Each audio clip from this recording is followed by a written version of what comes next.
আসসালামু আলাইকুম প্রিয় 2026 সালের এসএসসি পরীক্ষার্থী মানবিক বিভাগের শিক্ষার্থী বন্ধুরা, তোমাদের জন্য ভূগোল পরিবেশের প্রথম অধ্যায়ের সকল গুরুত্বপূর্ণ তথ্য আমি তোমাদেরকে জানিয়ে দেব। কোন কোন প্রশ্নগুলো কোথায় রয়েছে, কোন প্রশ্নের উত্তর কী হবে সেটা তোমরা জানতে পারবে এই ক্লাসে।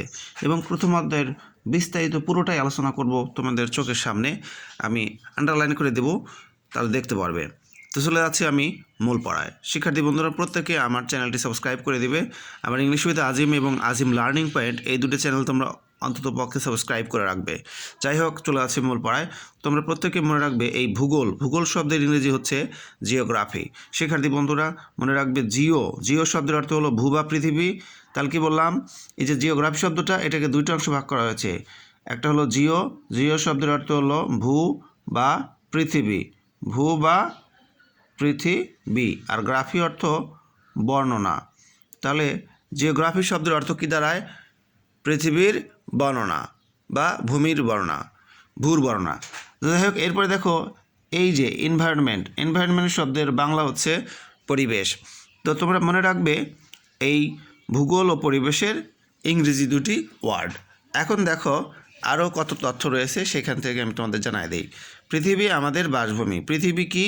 পৃথিবী আমাদের বাসভূমি। আবার কিন্তু এর অর্থ উত্তর আরেকটা হতে পারে, পৃথিবী একটি গ্রহ। এখন আমি পরবর্তী পৃষ্ঠাগুলোতে চলে যাচ্ছি। এখন আমরা পড়ব ভূগোলের ধারণা, কনসেপ্ট অফ জিওগ্রাফি। আমরা পৃথিবীতে বাস করি। আমরা কোথায় বাস করি? আমরা পৃথিবীতে বাস করি।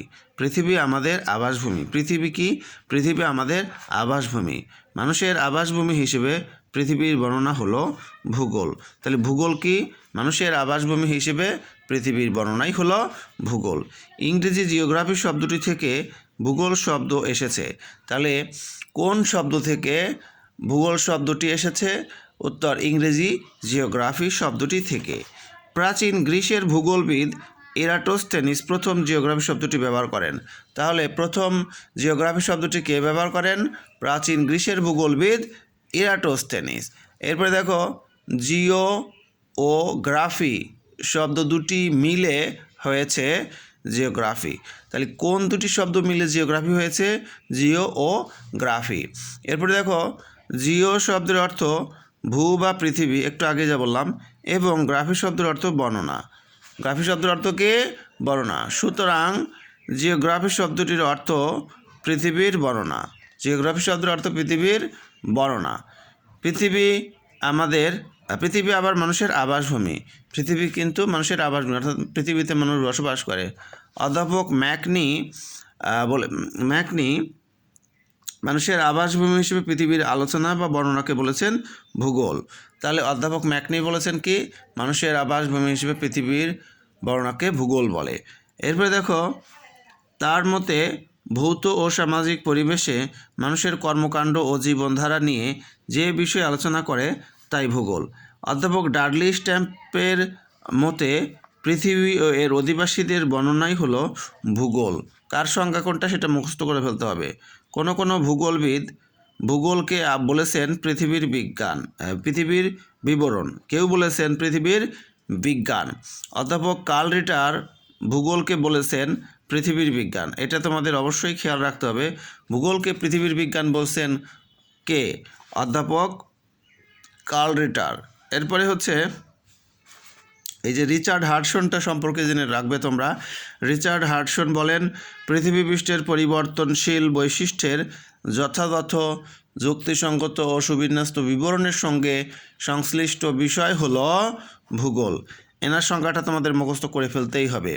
এরপরে যুক্তরাষ্ট্রের ওয়াশিংটন ডিসির বিজ্ঞান একাডেমি 1965 সালে ভূগোলের একটি সংজ্ঞা দিয়েছে। তাহলে ভূগোলের সংজ্ঞা দিয়েছে যুক্তরাষ্ট্রের ওয়াশিংটন ডিসির বিজ্ঞান একাডেমি কত সালে? 1965 সালে। এর মতে পৃথিবী পৃষ্ঠে প্রাকৃতিক পরিবেশের উপব্যবস্থাগুলো কীভাবে সংগঠিত এবং এসব প্রাকৃতিক বিষয় বা অবয়বের সঙ্গে মানুষ নিজেকে কিভাবে বিন্যস্ত করে তার বিবরণ খোঁজে ভূগোল। আলেকজান্ডার ফন হামবোল্টের মতে ভূগোল হলো প্রকৃতির সঙ্গে সম্পর্কিত বিজ্ঞান।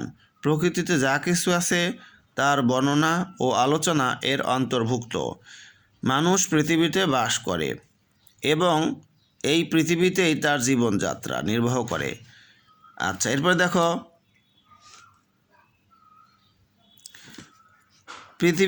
পৃথিবীর প্রাকৃতিক পরিবেশ তার জীবনযাত্রাকে প্রভাবিত করে। তাহলে মানুষের জীবনযাত্রাকে কি প্রভাবিত করে? পৃথিবীর প্রকৃতি, পৃথিবীর জলবায়ু, ভূপ্রকৃতি, উদ্ভিদ, প্রাণী, নদ নদী, সাগর ও খনিজ সম্পদ তার জীবনযাত্রাকে বিভিন্নভাবে প্রভাবিত করে। এরপরে হচ্ছে তোমরা একটা জিনিস মনে রাখবে, কোনো স্থানে 30 থেকে 40 বছরের আবহাওয়ার গড় অবস্থাকে জলবায়ু বলে। জলবায়ুর ইংরেজি হলো ক্লাইমেট। আর আবহাওয়া হচ্ছে কোনো একটি নির্দিষ্ট স্থানের বায়ুমণ্ডলের স্বল্পকালীন তাপ, চাপ, আর্দ্রতা, বৃষ্টিপাত। আচ্ছা, এখন এই যে এখানে আরও তথ্য রয়েছে, আমি তোমাদেরকে সেগুলো পড়ে শোনাচ্ছি। দেখো, মানুষ ও পরিবেশের মধ্যে একটি মিথস্ক্রিয়া সম্পর্ক আছে। এই সম্বন্ধের মূলে আছে কার্যকারণের খেলা। তাহলে ভূগোলের প্রধান কাজ হলো এই কার্যকারণ উদ্ঘাটন করা।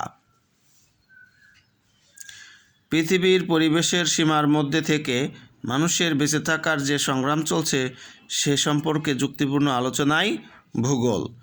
মানুষ যেখানেই বসবাস করুক না কেন বা বাস করুক না কেন, তাকে ঘিরে একটি পারিপার্শ্বিক অবস্থা বিরাজমান। প্রকৃতির সকল দান মিলেমিশে তৈরি হয় পরিবেশ। তাহলে প্রকৃতির সকল দান মিলেমিশে কী তৈরি হয়? পরিবেশ তৈরি হয়। এখন তোমাদেরকে আরেকটা জিনিস খেয়াল করা দেই। এই যে দেখো, পরিবেশ বিজ্ঞানী আর্মস কি বলছে? পরিবেশ বিজ্ঞানী আর্মসের মতে জীব সম্প্রদায়ের পারিপার্শ্বিক, জৈব ও প্রাকৃতিক অবস্থাকে পরিবেশ বলে। তাহলে কি বলে, পরিবেশ বিজ্ঞানী আর্মসের সংজ্ঞাটা যদি পরীক্ষায় আসে তাহলে তোমরা এটা লিখবে যে জীব সম্প্রদায়ের পারিপার্শ্বিক, জৈব ও প্রাকৃতিক অবস্থাকে পরিবেশ বলে। সিসি পার্ক বলেছেন, পরিবেশ বলতে এই স্থান ও কালের কোনো নির্দিষ্ট বিন্দুতে মানুষকে ঘিরে থাকা সকল অবস্থার যোগফল বোঝায়। এই স্থান ও কালের পরিবর্তনের সঙ্গে পরিবেশও পরিবর্তিত হয়। স্থান ও কালের পরিবর্তনের সঙ্গে পরিবেশের পরিবর্তন হয়। আচ্ছা, এখন দেখো এই যে পরিবেশের উপাদান, শিক্ষার্থী বন্ধুরা, পরিবেশের উপাদান হচ্ছে দুই প্রকার, জড় উপাদান ও জীব উপাদান। যাদের জীবন আছে, যারা খাবার খায়, যাদের বৃদ্ধি আছে, জন্ম আছে এবং মৃত্যু আছে, তাদের জীব বলে। গাছপালা, পশু পাখি, কীটপতঙ্গ, মানুষ ও অন্যান্য প্রাণী হলো জীব। এরা পরিবেশের জীব উপাদান। জীবদের নিয়ে গড়ে ওঠা পরিবেশ হলো জীব পরিবেশ। মাটি, পানি, বায়ু, পাহাড়, পর্বত, নদ নদী, সাগর, আলো, উষ্ণতা, আর্দ্রতা হলো পরিবেশের জড় উপাদান। জড় উপাদান নিয়ে গড়ে ওঠা পরিবেশ হলো জড় পরিবেশ। এখন তারপরে দেখো, আমি আরও তোমাদেরকে হেল্প করছি। ভূগোলের যে শাখা রয়েছে, ভূগোলের শাখা, এই যে ভূগোলের প্রধান দুইটা শাখা রয়েছে, প্রাকৃতিক ভূগোল এবং মানব ভূগোল। প্রাকৃতিক ভূগোল এবং মানব ভূগোল। যাই হোক, এই যে প্রাকৃতিক ভূগোলকে দুই ভাগে ভাগ করা হয়েছে, একটা হলো জীব ভূগোল আর একটা হলো, দুঃখিত বন্ধুরা, দুই ভাগে না, আরও অনেকগুলো ভাগে ভাগ করা হয়েছে। যাই হোক, শখটা তোমরা একটু ভালো করে দেখে নিও। শখটাতে অনেক পেঁচালো লেখা আছে, মানে ভিতরে ভিতরে অনেকগুলোই কিন্তু আর রয়েছে। যাই হোক, আমি তোমাদেরকে হেল্প করতেছি একটু। এখন আমরা পূর্ব হচ্ছে প্রাকৃতিক ভূগোল কাকে বলে। ভূগোলের যে শাখায় ভৌত পরিবেশ ও এর মধ্যে কার্যরত বিভিন্ন প্রক্রিয়া অন্তর্ভুক্ত থাকে তাকে প্রাকৃতিক ভূগোল বলে। আচ্ছা, পৃথিবীর ভূমিরূপ ও এর গঠন প্রক্রিয়া, বায়ুমণ্ডল, বাড়িমণ্ডল, জলবায়ু ইত্যাদি প্রাকৃতিক ভূগোলের আলোচ্য বিষয়। এই প্রশ্নটা তোমাদেরকে পড়তেই হবে। এই প্রশ্নটা পড়লে তোমাদের কী লাভ হবে?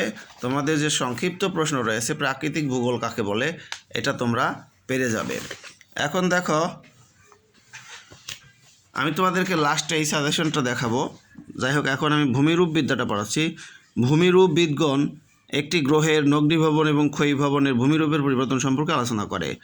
জলবায়ুবিদ্যা, তোমরা অবশ্যই মনে রাখবে, জলবায়ুবিদ্যা পৃথিবীর বায়ুমণ্ডলের দীর্ঘমেয়াদী আবহাওয়ার ধরন।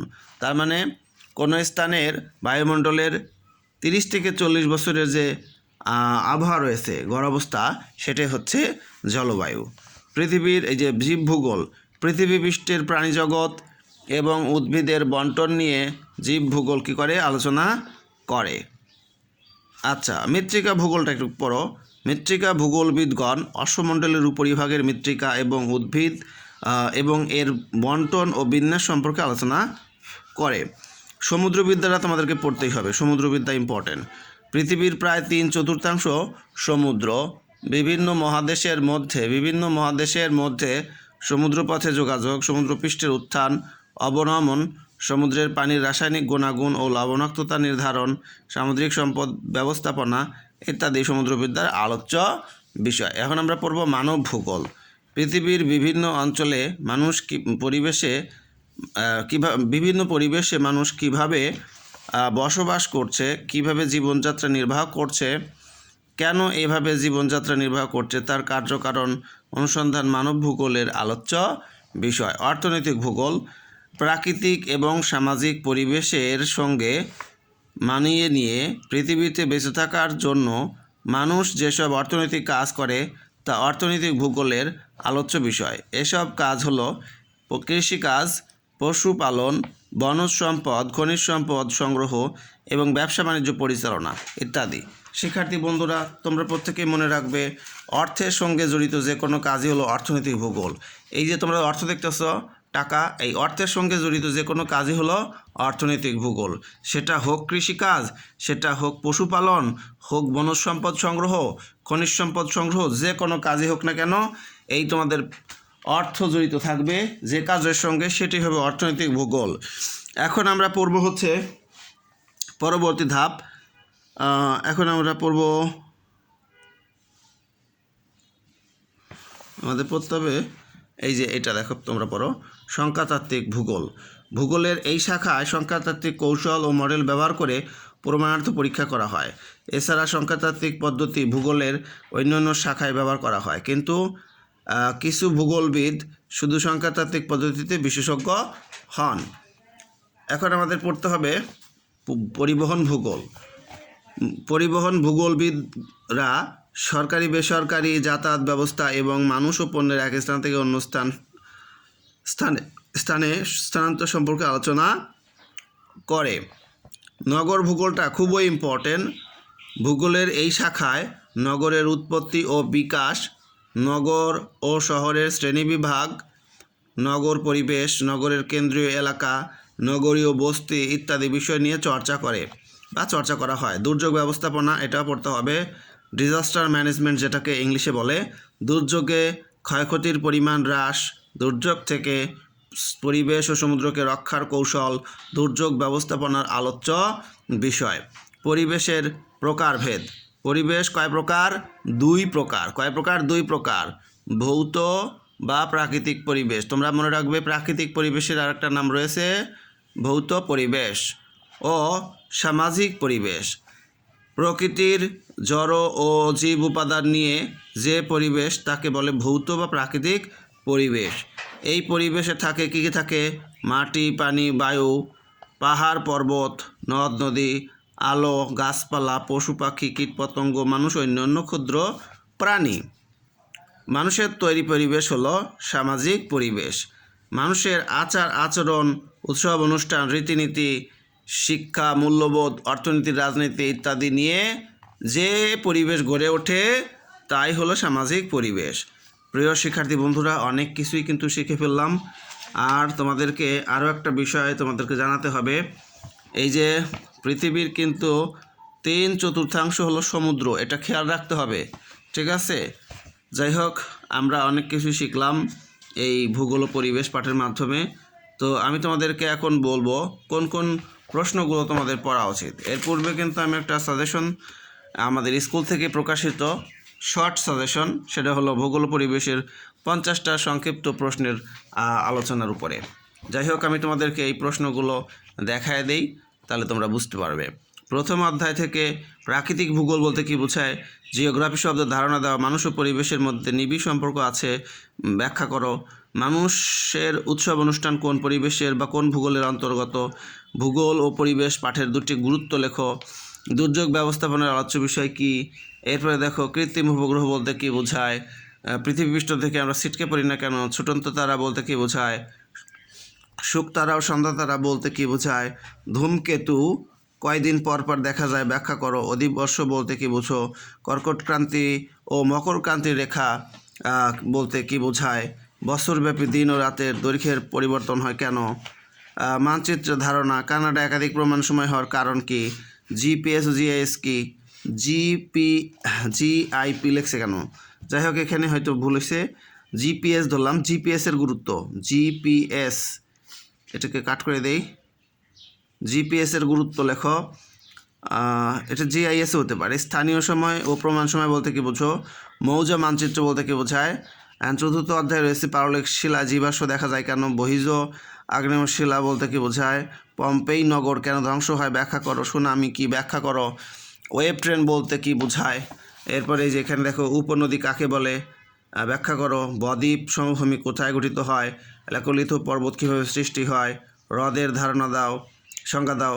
সাগর ও মহাসাগরের মধ্যে পার্থক্য। হিমশৈল কি? জোয়ারের বান বলতে কি বোঝায়?